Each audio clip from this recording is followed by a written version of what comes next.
सभी धर्मानुरागी सुहृद जनों को मेरा नमस्कार। मैं आचार्य सुशांत शास्त्री आपके समक्ष एक लघु विषय को लेकर के उपस्थित हुआ हूँ। वह विषय है, इस समय आप सभी जानते हैं नवरात्र पर्व चल रहे हैं। बहुत सारे लोगों ने नवरात्र के व्रत किए हुए हैं, अखंड दीप प्रज्वलन किया हुआ है, माता की खेती जो है शाखारोपण किया हुआ है।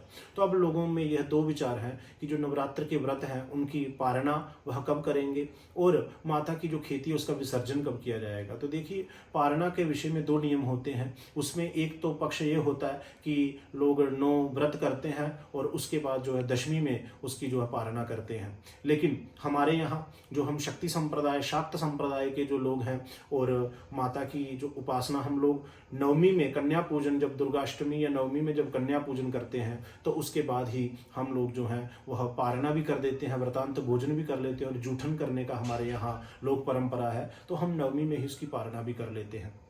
तो अब आप यह समझ लें कि शुक्रवार को ही दुर्गाष्टमी है और शुक्रवार को ही महानवमी है। अब लोगों में कुछ यह भी असमंजस है कि कन्या पूजन नवमी में करेंगे तो नवमी जो है वो 12 पे प्रारंभ होगी, तो कन्या पूजन कब किया जाएगा।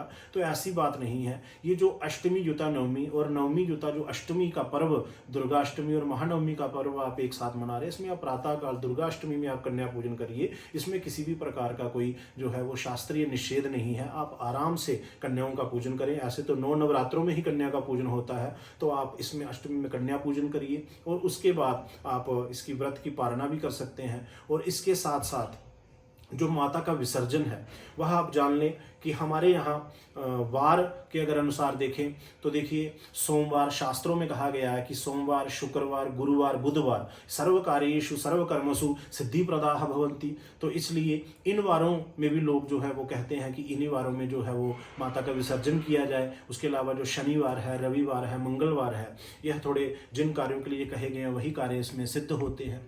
तो इसलिए बहुत सारे लोगों का यह विचार है कि अगर हम दशमी में माँ का विसर्जन करते हैं तो 12 तारीख को अगर हम शनिवार को माँ का विसर्जन करते हैं तो उस वक्त शनिवार रहेगा। तो इसलिए मेरा आपसे यह कहना है कि आप अपराह्न काल में नवमी तिथि में शुक्रवार को भी माँ का विसर्जन कर सकते हैं। उसके अलावा देवी के विषय में यह नियम है, देवी पुराण में कहा गया है कि प्रातरावाहयेत् देवीं प्रातरेव विसर्जयेत्। तो हमारे यहाँ हिंदू धर्म में जब तक सूर्योदय नहीं हो जाता है तब तक पहले दिन वाला जो वार होता है वही होता है। तो इसलिए आप शनिवार के प्रातः काल ब्रह्म मुहूर्त में माँ का प्रातः काल में विसर्जन करें सूर्योदय से पूर्व, तो उस समय वार का दोष भी नहीं लगेगा और आपका विसर्जन भी नवमी तिथि में माँ का हो जाएगा और उस दिन दशम दिवस भी रहेगा नवरात्र का।